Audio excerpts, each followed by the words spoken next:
Assalamualaikum warahmatullahi wabarakatuh. Saya Zainal Maftuhin, calon guru penggerak Angkatan 8 Kota Surabaya kelas 021. Pada kesempatan kali ini, saya akan melakukan praktik pra-observasi bersama Ustadzah Amalia Hanifah selaku guru IPA di SMP Muhammadiyah 4 Surabaya. Assalamualaikum Ustadzah, bagaimana kabarnya hari ini? Waalaikumsalam. Alhamdulillah kabar baik, Oke. Ustadz. Pada pagi hari ini kita lakukan percakapan sebentar ya terkait kegiatan observasi yang akan kita lakukan pada kelas Ustadzah Amelia minggu depan.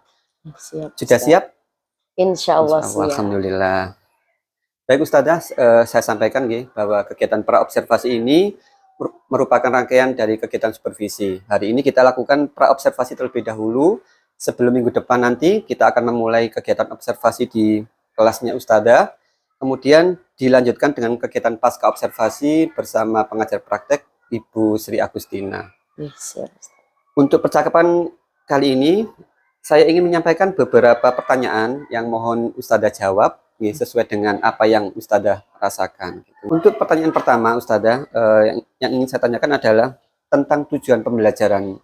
Nanti yang mau dilakukan di kelas apa? Kebetulan tujuan pembelajaran yang akan saya terapkan dalam pembelajaran kali ini adalah peserta didik dapat membedakan suhu dan kalor melalui eksperimen dengan tepat. Oke, jadi tujuannya adalah supaya siswa itu tahu ya perbedaan suhu dan kalor. Karena memang sekilas nampak sama suhu sama kalor ya. Oke. Padahal sebenarnya dia dua konsep yang berbeda. Oke. Kemudian yang kedua Ustadzah, jadi pada saat jenengan nanti mau mengajarkan tentang suhu dan kalor, kira-kira area pengembangan yang mau dikembangkan dari siswa itu bagian mananya gitu? Area yang ingin saya kembangkan pada peserta didik ada 3. Yang pertama adalah pada area pengetahuan, yang kedua pada area keterampilan, yang ketiga adalah area sikap sosial emosional. Yang pertama terlebih dahulu yaitu area pengembangan pengetahuan. Pada area pengetahuan ini saya ingin peserta didik dapat membedakan konsep suhu dan kalor. Kemudian area keterampilan yang ingin saya kembangkan adalah peserta didik dapat mengetahui sekaligus mengevaluasi konsep suhu dan kalor ini melalui eksperimen menggunakan alat-alat dan bahan-bahan eksperimen yang sudah mereka bawa. Jadi karena kesempatan kali ini, eksperimen kali ini, saya tidak membawa alat dan bahan apapun. Jadi alat dan bahan itu semuanya peserta didik yang mencari dan peserta didik yang membawa. Jadi di sini ada beberapa alat, bukan alat tapi lebih ke bahan yang peserta didik itu cari. Jadi yang mereka cari adalah gelas plastik atau boleh botol plastik. Sedangkan bahan-bahan dan alat-alat yang lain sisanya itu mereka bawa sendiri dari rumah. Kemudian aspek yang terakhir, area yang terakhir yang ingin saya kembangkan adalah area sikap, yaitu area sikap sosial emosional, di mana melalui kegiatan eksperimen ini peserta didik supaya bisa saling bahu-membahu, saling bantu-membantu, kolaborasinya ini tadi dengan anggota kelompok yang lain. Selain itu juga sikap sosial emosional ini, empatinya. Jadi kalau ada anggota kelompok yang merasa kesulitan, nanti anggota kelompok yang lain itu akan membantu anggota kelompok itu sendiri. Seperti itu. Jadi area yang ingin dikembangkan adalah pengetahuan, keterampilan, sama sikap ya. Jadi saya tertarik pada keterampilan itu tadi. Kalau keterampilan kan biasanya kalau praktikum itu semua alat kan sudah ready ya. Tapi ini memungkinkan siswa. Baik Ustadzah, untuk yang berikutnya ingin saya tanyakan adalah tentang strategi pembelajaran. Baik mulai dari metode, model maupun strategi. Kemudian berikutnya adalah langkah-langkah mungkin Ustadzah yang mau siapkan itu apa nanti ke depannya pada saat kita melakukan observasi. Untuk model pembelajaran yang akan saya terapkan dalam pembelajaran adalah model discovery learning. Sedangkan discovery learning kan ada beberapa macam. Lebih tepatnya saya menggunakan yang guided, jadi guided discovery learning. Kemudian pendekatan yang saya akan terapkan adalah pendekatan kontekstual, kemudian metodenya baik melalui metode diskusi, tanya jawab, seperti itu. Kemudian yang saya persiapkan sebelum pembelajaran nanti, saya menyiapkan lembar kerja terlebih dahulu untuk memfasilitasi eksperimen. Selain itu saya juga menyiapkan PowerPoint, kemudian otomatis saya membutuhkan laptop dan kabel olor. Sepertinya keren dan sudah siap semua ya Ustadzah ya? Insya Allah Insya Allah siap. siap. Jadi kira kapan nih yang tadi sudah disebutkan itu mau diaktualisasikan gitu? Insya Allah akan saya terapkan pada kelas 7B pada hari Senin tanggal 23 Oktober 2023, lebih tepatnya pada pukul 12.50 waktu Indonesia Barat. Wah, saya jadi penasaran ya, jadi nggak sabar pengen segera masuk ke kelasnya Ustazah. Siap. Di hari Senin depan ya berarti ya? Kelas 7B jam 12.50. Oke, berarti setelah sholat duhur ya, kita masuk ke kelas. Terus Ustazah kalau gitu nanti pada jam tersebut, saya mohon izin untuk melakukan observasi di kelas 7B ya. Ikut ke pelajaran jenengan di pelajaran IPA. Baiklah Ustazah, sepertinya sudah cukup pembicaraan kita pada pagi hari ini. Sebelum saya akhiri, saya ingin mendengarkan pendapat jenengan. Kira-kira dari pembicaraan kita ini, apa yang jenengan dapatkan? Yang saya dapatkan, saya jadi tahu kira-kira apa saja persiapan yang sudah saya lakukan. Tapi di samping itu tadi yang lebih penting adalah kekurangan-kekurangan persiapan yang belum saya siapkan, Ustadz. Seperti itu. Baiklah Ustazah, terima kasih atas waktunya. Sampai ketemu di minggu depan. Monggo dilanjutkan aktivitasnya. Terima kasih. Assalamualaikum warahmatullahi wabarakatuh. Waalaikumsalam warahmatullahi wabarakatuh.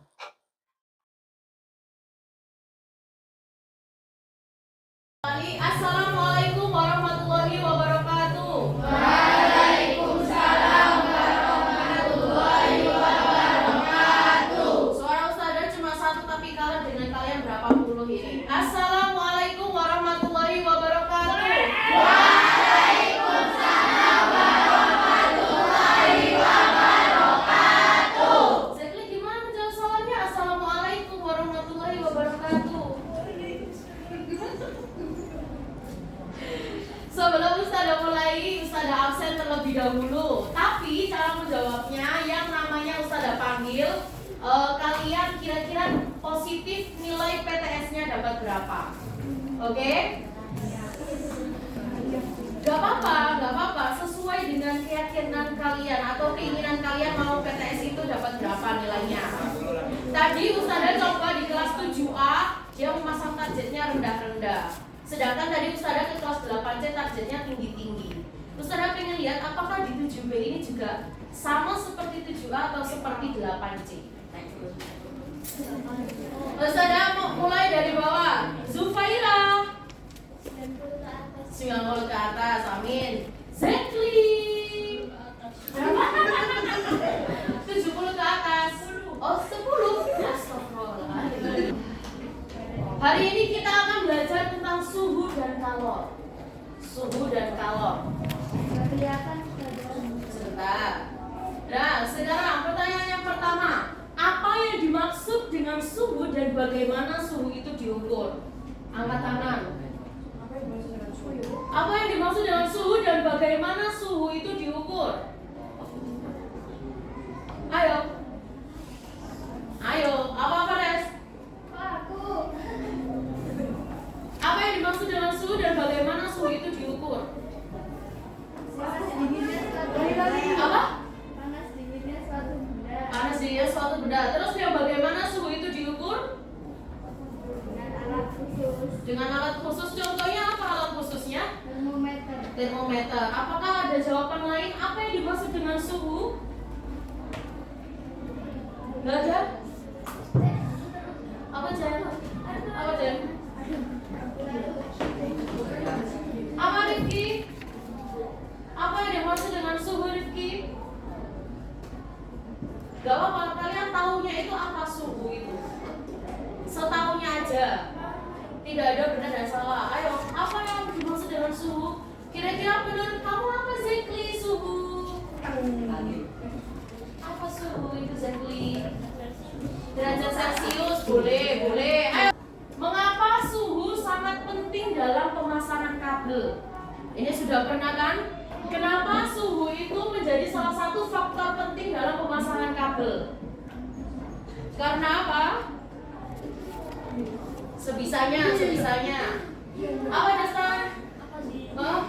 Apa dasar? Ayo dasar. Apa dasar? Ayo dasar. Apa Rangga? Ayo Rangga. Apa?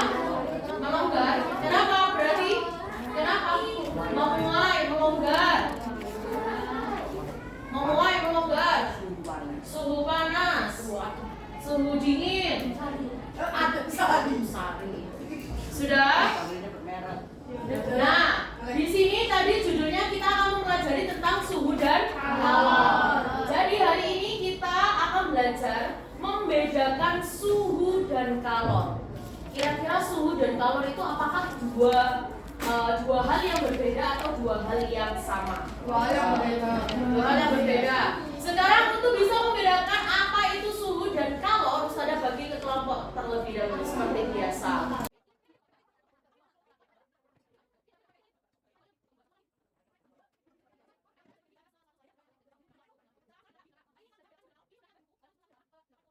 Setiap kelompok silakan mencari 2 gelas. Sebentar, tidak membeli, mencari 2 gelas. Terus botol boleh, kalau tidak ada gelas. 2 gelas, dengarkan 2 gelas. Yang satu dia tidak diisi dengan air, yang satu diisi dengan air. Sekarang Ustaz ada kasih waktu 5 menit untuk mencari 2 gelas. Yang satu diisi air, yang satu tidak diisi air. Udah, jangan dinyalakan dulu, jangan dinyalakan. Oke, jangan dinyalakan dulu. Gelasnya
berdiri kafie. Ayo, yang lain dengarkan kafie. Ayo kafie. Panas. Ayo. Ayo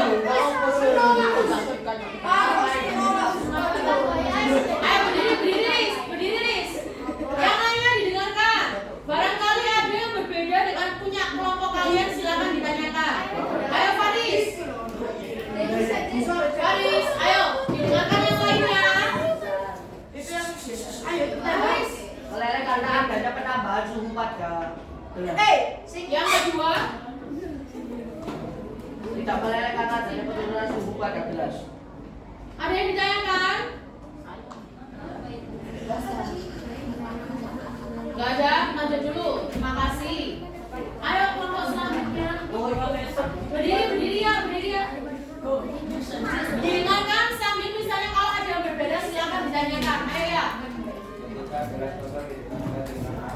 Yang keras ya.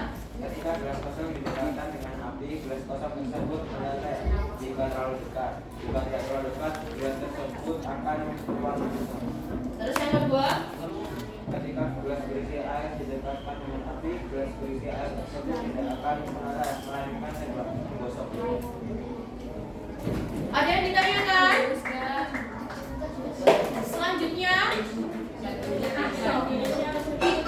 didengarkan. Barangkali ada yang berbeda. Didengarkan. Kurang keras.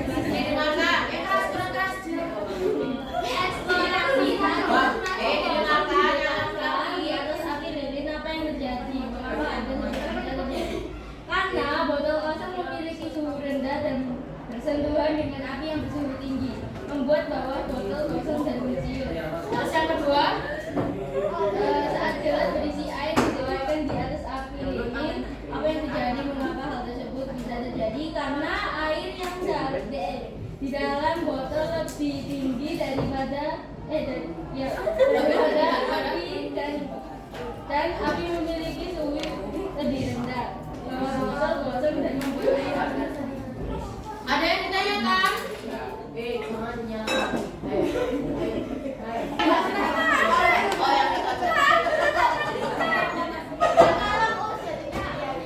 Ayo, sekarang dilihat.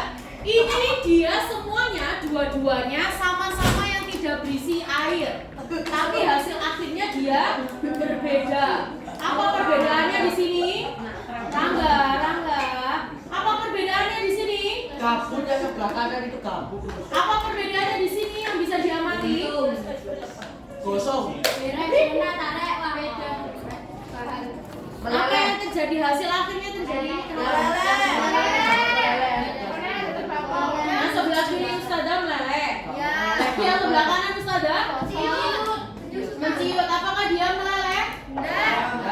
Padahal dia sama-sama tidak berisi air. Tapi kenapa yang satu leleh? Kenapa yang satu tidak leleh? Karena oksigennya tertutup.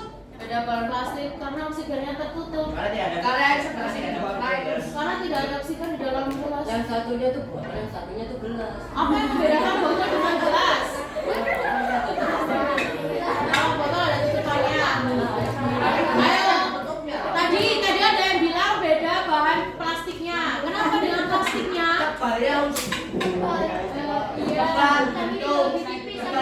Tebal. Karena yang ini dia plastiknya Arya didengarkan. Karena yang ini plastiknya dia bagaimana? Dia lebih tebal. Sedangkan yang ini dia lebih tipis. Makanya melelehnya dia lebih cepat. Kalau yang ini berarti untuk melelehkannya dia membutuhkan waktu yang lebih lama. Berarti nanti dia kemungkinan bisa leleh atau tidak? Bisa. Cuma dia membutuhkan waktu yang lama. Ini harusnya yang kalian tanyakan ke kelompok kalian. Kok punya aku nggak leleh padahal punya aku leleh? Kok punya aku leleh banget? Kok punya aku nggak meleleh? Itu yang harusnya ditanya. Bisa? Kalau tadi bisa berpindah dari suhu yang tinggi ke suhu yang rendah. Berarti waktu tadi kalian memanaskan ini kalornya berpindah dari mana ke mana? Dari api ke airnya. Dari api ke airnya karena api memiliki suhu yang lebih tinggi, sedangkan air itu memiliki suhu yang lebih rendah. Makanya kalornya tadi berpindah dari api ke air. Berarti airnya dia menerima atau menyalurkan kalor? Menerima atau menyalurkan? Menerima atau menyalurkan? Berarti yang menyalurkan kalor siapa? Apinya. Tapi kan apinya kan dari lilin. Ya betul, boleh. Sedangkan yang tadi yang gelasnya tidak ada airnya bagaimana? Apakah ada perpindahan kalor? Dari apa ke apa? Dari api ke gelas. Ayo didengarkan. Ayo didengarkan. Kalau yang tadi ini dia tidak bisa meleleh. Karena tadi kalornya itu kalornya berpindah karena ada air ini yang tadi bisa menerima atau menyerap kalor. Sedangkan yang gelas yang tidak ada airnya, apakah ada yang bisa menerima kalor di sini? Tidak ada. Makanya gelasnya jadi berarti di sini yang waktu tidak ada airnya, apakah kalornya dia bisa berpindah? Tidak bisa. Sudah bisa membedakan apa itu suhu dan kalor? Apa perbedaannya? Kalau suhu itu apa? Panas dinginnya benda pinter. Tadi berarti tadi di awal ayo didengarkan. Dari 5 kelompok yang memanaskan airnya itu sampai suhunya tinggi itu yang kelompok belakang. Dia coba airnya dicelupkan. Yang di kelas sebelah dia tadi sampai mendidih. Oh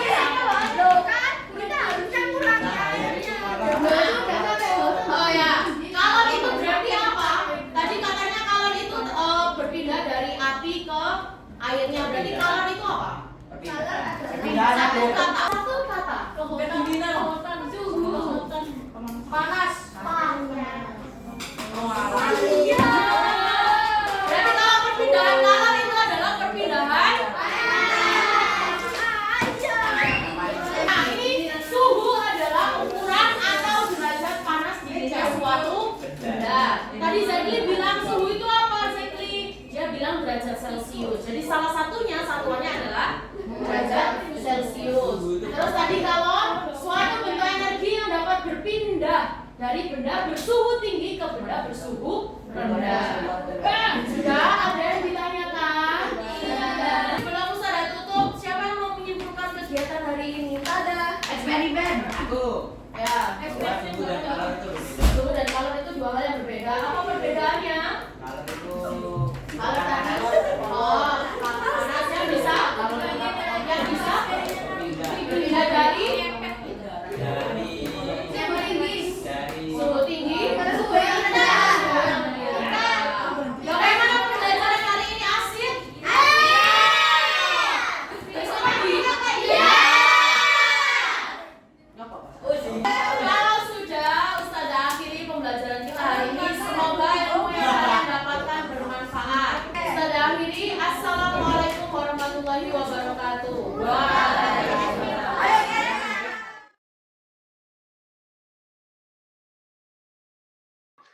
Assalamualaikum warahmatullahi wabarakatuh. Waalaikumsalam. Saya Zainal Maftuhin, CGP Angkatan 8 Kota Surabaya, kelas 021. Pada siang hari ini, saya akan melakukan praktek coaching pasca observasi yang merupakan rangkaian dari kegiatan supervisi akademik. Kali ini saya ditemani oleh pengajar praktek Ibu Sri Agustina dan Ustadzah Amalia Hanifah selaku guru IPA di SMP Muhammadiyah 4 Surabaya. Praktek coaching ini merupakan rangkaian dari kegiatan supervisi akademik yang telah dilakukan di SMP Muhammadiyah 4 Surabaya. Diawali dengan kegiatan pra-observasi, kemudian dilanjutkan pada kegiatan observasi. Assalamualaikum warahmatullahi wabarakatuh, Ustadzah Amel. Waalaikumsalam warahmatullahi wabarakatuh, Ustaz. Gimana perasaannya hari ini? Alhamdulillah baik, tapi ya. juga tegang. Tegang ya, enggak apa-apa ya. Baik Ustadzah, terima kasih untuk menyempatkan diri bergabung di sini untuk kegiatan pasca observasi. Setelah minggu lalu kita melakukan kegiatan pra observasi, kemudian dilanjutkan pada hari Senin kemarin kita lakukan kegiatan observasi di kelas 7B mata pelajaran IPA. Untuk kali ini kita berada di sesi terakhir dari kegiatan supervisi akademik, yaitu kegiatan pasca observasi. Sebelum saya lanjutkan praktek coaching ini, saya ingin menyampaikan bahwa tujuan kita melakukan pembicaraan pada siang hari ini adalah untuk mengevaluasi sejauh mana proses kegiatan pembelajaran yang sudah dilakukan di kelas kemarin pada saat saya masuk ke kelas jenengan. Yang pertama ingin saya tanyakan adalah perasaan Ustadzah ketika saya melakukan kegiatan observasi di kelas kemarin, seperti apa? Jujur, kalau perasaan itu saya tegang juga, karena ini adalah pertama kali saya diobservasi oleh panjenengan. Selain itu juga observasi pertama saya. Tapi meskipun tegang itu tadi, tapi saya juga sangat senang karena dengan adanya observasi dalam pembelajaran saya jadi memiliki kontrol dalam pembelajaran, sehingga saya bisa menyiapkan, bisa menciptakan pembelajaran sebaik mungkin. Karena kalau menurut saya pembelajaran yang saya siapkan sebaik mungkin, nanti hasil akhir peserta didiknya, umpan balik dari peserta didiknya itu juga akan baik mengikuti dengan yang saya siapkan. Seperti itu, Ustaz. Jadi intinya jenengan senang ya bisa dilibatkan dalam proses supervisi kemarin. Betul. Jadi biar ada kontrol dalam melaksanakan kegiatan pembelajaran di kelas. Kemudian yang kedua yang ingin saya tanyakan itu mungkin bisa direview kembali ya, tentang aspek yang ingin dikembangkan dalam kegiatan pembelajaran kemarin. Kemudian dari aspek-aspek tersebut itu kira-kira strateginya apa yang sudah disiapkan, seperti itu. Jadi untuk area yang ingin saya kembangkan pada peserta didik melalui pembelajaran saya itu ada 3 Ustadz. Jadi ada area pengetahuan, area keterampilan, dan area sikap. Jadi pertama-tama terlebih dahulu saya itu menyiapkan modul ajar, itu sudah pasti. Di mana di dalamnya itu juga sudah ada LKPD, yang dimana nanti LKPD itu yang harus dikerjakan oleh anak-anak bersama dengan anggota kelompoknya. Untuk yang pertama area pengetahuan. Jadi saya ingin peserta didik itu dapat membedakan suhu dan kalor. Suhu dan kalor. Kemudian untuk area keterampilan melalui eksperimen sederhana peserta didik itu dapat membedakan suhu dan kalor ini tadi melalui langkah-langkah kerja yang sudah saya tuliskan dalam LKPD.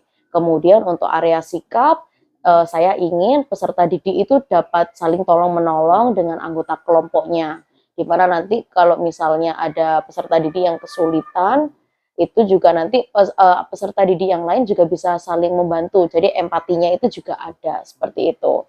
Kan nanti biasanya ada, misalnya kayak, ini langkah eksperimennya kok susah ya, ini gimana maksudnya langkah eksperimennya. Jadi nanti temannya, anggota kelompok yang lain itu bisa saling membantu, seperti itu. Sekilas balik ya tentang LKPD. Memang kalau saya kemarin melihat itu LKPD memang sudah bahasanya juga mudah dipahami anak-anak ya. Jadi kalau jenengan tadi menyampaikan sudah seperti itu ya, memang saya kemarin melihat memang sudah bagus LKPD-nya. Kemudian aspek yang ingin dikembangkan adalah aspek pengetahuan, aspek keterampilan, dan aspek sikap ya. 3 aspek ini menurut jenengan apakah sudah dapat terwujud pada saat pembelajaran kemarin di kelas itu? Kalau menurut saya 3 aspek ini sudah terwujud, Ustaz. Mungkin bisa disampaikan indikator yang nampak di siswa itu apa, sampai jenengan itu bisa menyimpulkan bahwa aspek-aspek ini sudah nampak dalam kegiatan pembelajaran. Jadi kalau saya bilangnya itu tadi, kita lihat dari 3 area tadi, Ustaz. Jadi area yang pertama dulu, area pengetahuan. Jadi kalau saya lihat peserta didik itu sudah bisa membedakan antara suhu dan kalor. Jadi kalau sebelumnya, waktu pertanyaan pemantik itu mereka masih menganggap bahwa suhu dan kalor itu sama. Tapi setelah eksperimen sederhana itu dilakukan, ternyata mereka sudah bisa membedakan antara suhu dan kalor.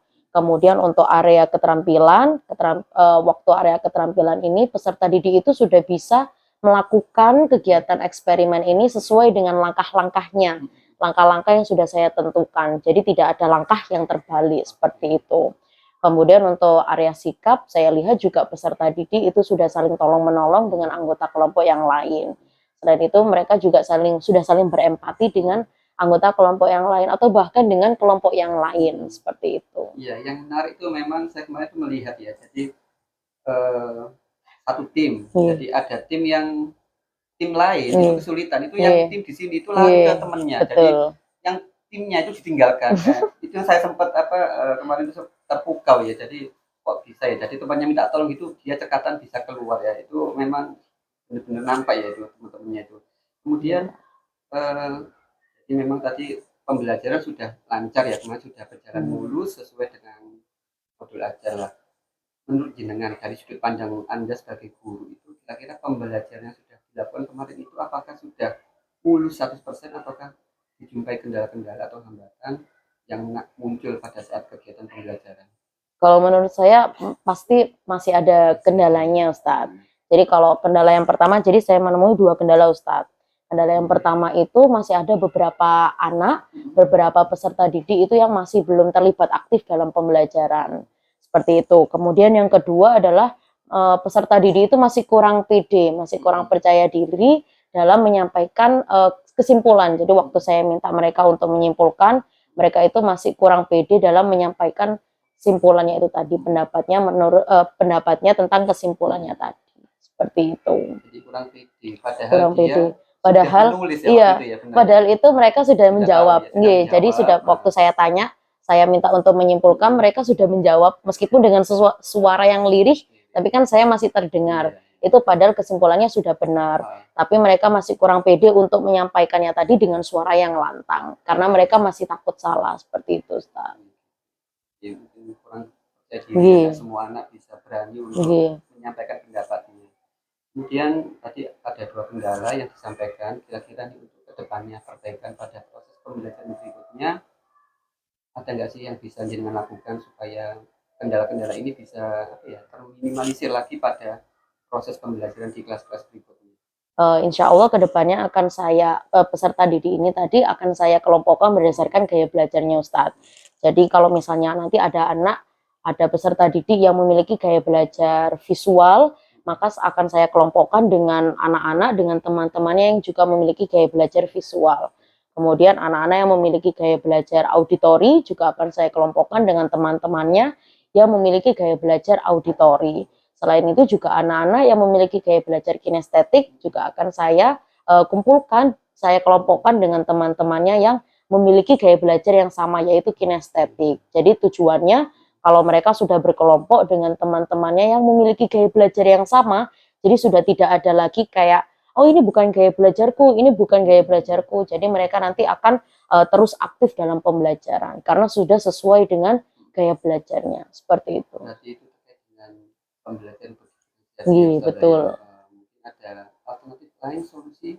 Tadi kan ada 2 kendala ya. Mungkin kendala yang kedua mungkin bisa disampaikan kira-kira apa solusinya gitu. Kalau tadi yang kendala kedua kan yang peserta didik itu kurang pede dalam menyampaikan pendapatnya tentang kesimpulan. Jadi meskipun di awal tadi sudah saya sampaikan pertanyaan pemantik, tapi lebih mungkin kedepannya akan saya perbanyak lagi pertanyaan pemantiknya Ustadz. Jadi pertanyaan pemantiknya itu ditambah lagi. Selain itu, selain pertanyaan pemantik juga mungkin tanya jawabnya saya dengan murid itu juga diperbanyak sehingga nanti murid itu sudah tidak sungkan lagi, sudah tidak kurang pede lagi dalam menyampaikan pendapatnya.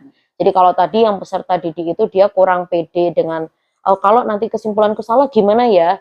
Jadi mungkin nanti saya juga menekankan juga saya juga memperbanyak bilang kalau misalnya di sini tuh tidak ada yang benar, tidak ada yang salah. Jadi kita ini sama-sama belajar. Kalau misalnya pendapatmu salah, jangan takut untuk diungkapkan, nanti ustadzah yang benarkan. Nanti ustadzah akan mengarahkan pendapatmu itu tadi untuk menjadi pendapat yang lebih benar, seperti itu. Nah, satu lagi terkait media pembelajaran. Kan kemarin sempat menampilkan slide PPT ya. Kira-kira gimana itu tentang media pembelajarannya? Apakah perlu perbaikan atau gimana kalau menurut jenengan? Kalau menurut saya yang PPT-nya itu sudah lebih menarik Ustaz. Jadi kayak kok itu bagus, ini kok dia bisa bergerak-bergerak gitu. Jadi kalau menurut saya untuk PPT sudah bagus. Kemudian untuk melakukan apa tadi solusi ya yang disampaikan tadi, kira-kira siapa nih yang mau bisa dimintai tolong? Barangkali kan nggak mungkin jenengan semuanya pengen belajar sendiri ya, pasti membutuhkan seseorang atau apa atau sesuatu yang bisa digunakan sebagai bantuan gitu. Kalau saya itu biasanya mungkin akan berbagi pengalaman dengan rekan sejawat, baik yang di sekolah.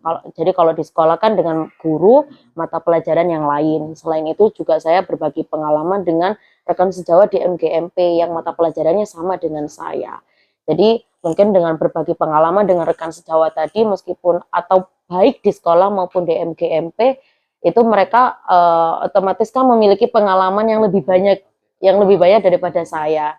Jadi otomatis karakteristik peserta didik yang mereka temui itu juga otomatis lebih banyak daripada saya, seperti itu. Jadi saling berbagi pengalaman, terutama di pembelajaran berdiferensiasinya tadi Ustadz.